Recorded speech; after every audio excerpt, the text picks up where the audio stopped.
Πάμε να δούμε 3 fun facts για τη VoIP τηλεφωνία που σίγουρα δεν γνωρίζατε. Πρώτον, η πρώτη VoIP κλήση έγινε το 1995. Κι όμως, η τεχνολογία VoIP υπάρχει εδώ και σχεδόν 3 δεκαετίες. Αρχικά ξεκίνησε ως πειραματική τεχνολογία και πλέον έχει εξελιχθεί σε μια λύση που χρησιμοποιείται παγκοσμίως.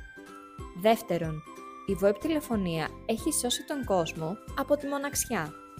Πλατφόρμες όπως το Skype και το Viber έχουν αλλάξει τον τρόπο με τον οποίο οι άνθρωποι επικοινωνούν παγκοσμίως, φέρνοντάς τους πιο κοντά μέσω δωρεάν βίντεο κλήσεων και μηνυμάτων. Τρίτον, πολλές εταιρείες έχουν ήδη μεταβεί σε συστήματα VoIP λόγω των χαμηλότερων χρεώσεων και της ευκολίας χρήσης, μερικές φορές χωρίς καν να το γνωρίζουν οι εργαζόμενοι. Επισκεφτείτε το site μας για να δείτε όλα τα ανταγωνιστικά πακέτα που προσφέρουμε σε επιχειρήσεις και επαγγελματίες.